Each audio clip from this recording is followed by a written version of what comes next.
For 40 years, you thought you knew He-Man, the golden hero, the defender of Eternia. But what if I told you there's a version of He-Man whose power isn't to protect, but to consume? A He-Man who travels from universe to universe, destroying every hero he finds, stealing their power and using it all to become a god. And the only person standing in his way is Skeletor. Let that land. This is the story most He-Man fans have never seen, and once you see it, you'll never look at the Power Sword the same way again.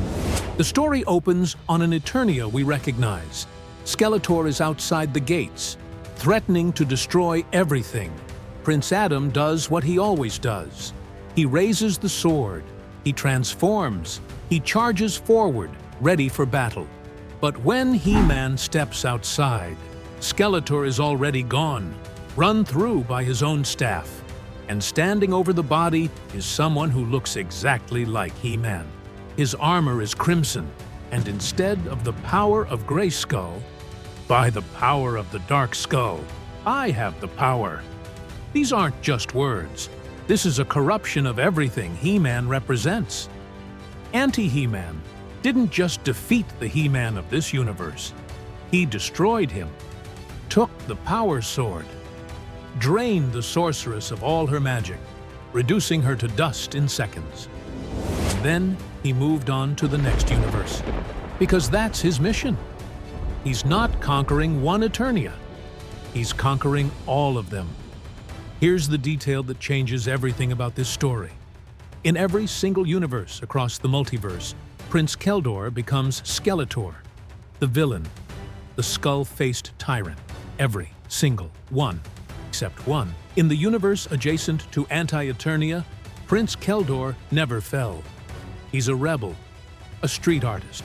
He fights alongside Evil Lyn and Beastman, not as henchmen, but as equals. He defies his own brother, King Randor.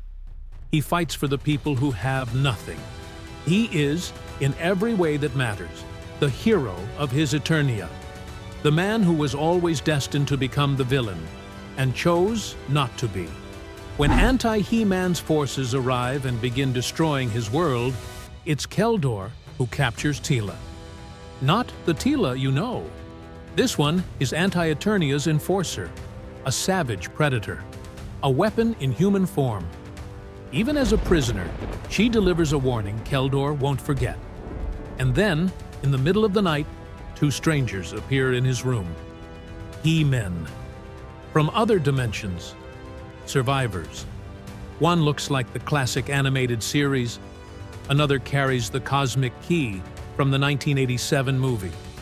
They've been running from anti-He-Man across the multiverse, and they came to Keldor because they're out of options. Here's what anti-He-Man found inside the Dark Castle, the nexus of all realities. A map. A door, a weapon. He found a way to travel from Eternia to Eternia, eliminating every He-Man, stealing every Power Sword, draining every sorceress, and absorbing all of that power into himself. His goal? The Power Prime, the single source that fuels every Castle Grayskull across the entire multiverse. If he reaches it, he doesn't just become the most powerful He-Man who ever lived. He becomes a god. And every universe that ever existed, every Eternia, every Grayskull, every champion gets consumed. So these surviving He-Men form a desperate alliance. Think Avengers, Endgame, but with He-Man. Think Spider-Man, Into the Spider-Verse. But this story came 40 years before Miles Morales. And the one person they need to lead them, not another He-Man. The only Keldor in the entire multiverse who never became a villain. When Keldor and the surviving He-Men jump through the portal, they don't land where they expect. They land on Starship Eternia, a space-faring version from the New Adventures era. Guards attack immediately. Anti-He-Man has already been here.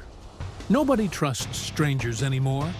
And from there, the story escalates into a full-scale war across the multiverse.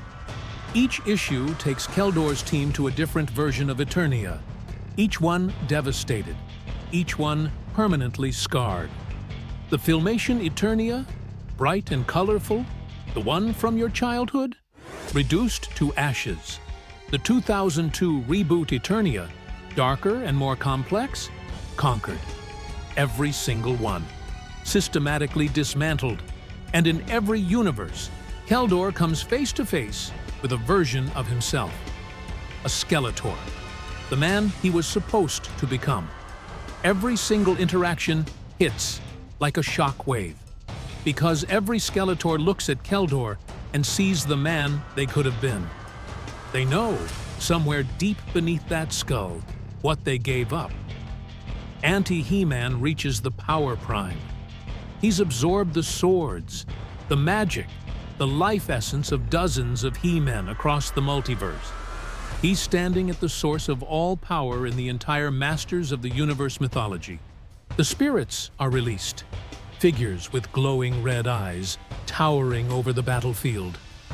1,000 stolen spirits flowing through his body. But he still raises the black blade for one final strike. And Keldor steps forward. To defeat the ultimate threat, Keldor accepts his destiny in a different way. Instead of becoming the villain Skeletor, he channels the power of Grayskull from multiple realities and becomes Skeletor. He raises the magic sword. He says the words.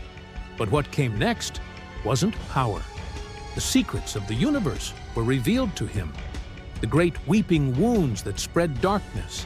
The discarded engines that once held the line between real and unreal. The incomprehensible beings manipulating this eternal lie. And with that knowledge, Keldor unleashes everything. The dark gods are gone. Every tentacle, every shadow, every red eye, erased from existence. Prince Adam collapses, freed from the dark god's control, trembling, and he confesses the power, the chance to be more than a bumbling prince, more than a disappointment. He was never a conqueror. He was a puppet. The dark gods offered him the one thing every Prince Adam fears he'll never be: enough.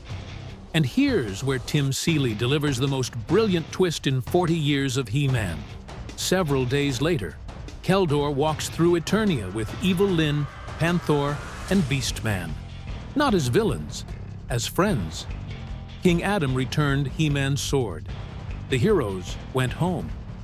But Keldor gathered every remaining power sword from across the multiverse and began assigning them to his personally chosen disciples.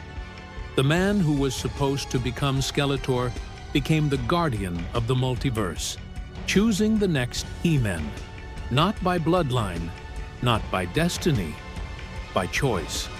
Was Keldor right? Drop your verdict in the comments. Subscribe so you don't miss the next videos.